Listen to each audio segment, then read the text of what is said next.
CPM Palakkad ജില്ലാ സെക്രട്ടറിയായി N Suresh Babu തുടരും. കമ്മിറ്റിയിൽ 8 പുതുമുഖങ്ങൾ. ഇത് രണ്ടാം തവണയാണ് CPMന്റെ പാലക്കാട് ജില്ലാ സെക്രട്ടറിയായി സുരേഷ് ബാബുവിനെ സമ്മേളനം തിരഞ്ഞെടുക്കുന്നത്. വിദ്യാർത്ഥി പ്രസ്ഥാനമായ SFIയിലൂടെയാണ് അദ്ദേഹം പൊതുരംഗത്തേക്ക് കടന്നുവന്നത്. ചിറ്റൂർ പെരുമാട്ടി സ്വദേശിയാണ്. 44 അംഗ ജില്ലാ കമ്മിറ്റിയെ സമ്മേളനം തിരഞ്ഞെടുത്തു. ഇവരിൽ 8 പേർ പുതുമുഖങ്ങളാണ്.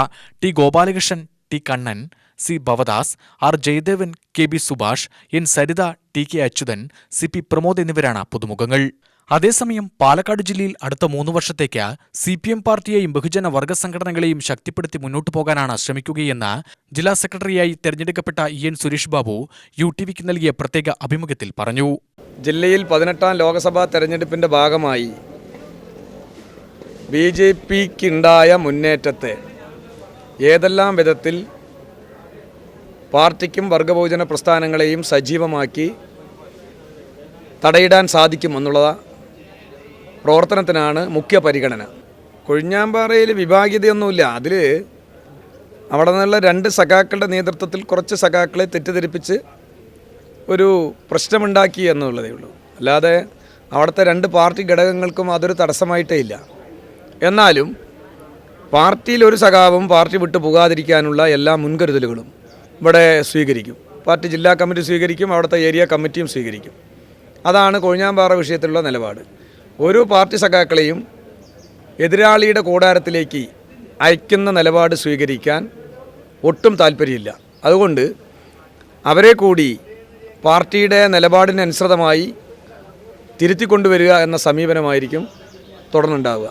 ബ്രൂവറി വിഷയത്തിലൊക്കെ പാർട്ടി സ്റ്റേറ്റ് സെക്രട്ടറി തന്നെ മറുപടി പറഞ്ഞു കഴിഞ്ഞു. ഞാൻ എന്തിനാ മറുപടി പറയുന്ന കാര്യം? പാർട്ടിയുടെ സ്റ്റേറ്റ് സെക്രട്ടറി മറുപടി പറഞ്ഞാൽ അതാണ് പാർട്ടി സ്റ്റേറ്റിലെ നിലപാട്. അതിനപ്പുറം ഒരു ജില്ലാ സെക്രട്ടറിൻ്റെ മറുപടി ആവശ്യമില്ല. ജലദൗർബല്യമൊക്കെ ഞങ്ങൾ ഒരുപാട് ജലദൗർബല്യമുള്ളവിടെ പോരാട്ടം നടത്തിയ പാർട്ടിയല്ലേ.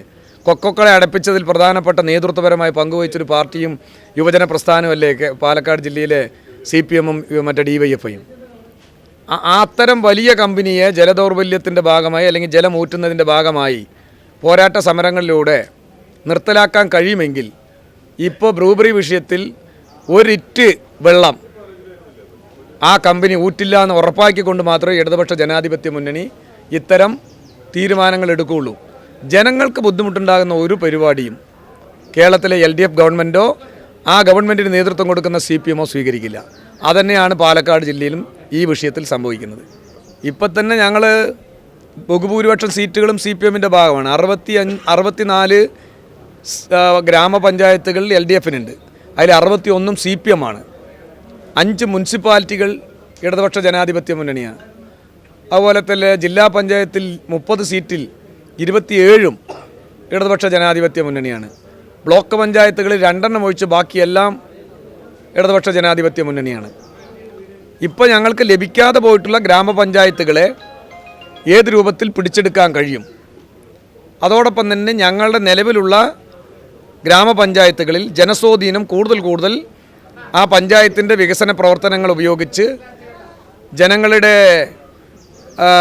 വ്യക്തിഗത ആനുകൂല്യങ്ങൾ ഉൾപ്പെടെ ലഭിച്ചിട്ടുണ്ട് എന്ന് ഉറപ്പാക്കി ഗ്രാമപഞ്ചായത്തുകൾ നിലനിർത്തുക, കൂടുതൽ ഗ്രാമപഞ്ചായത്തുകളെ പിടിച്ചെടുക്കുക എന്നതായിരിക്കും പഞ്ചായത്ത് തെരഞ്ഞെടുപ്പുമായി ബന്ധപ്പെട്ട് ഞങ്ങൾ സ്വീകരിക്കാൻ പോകുന്ന നിലപാട്.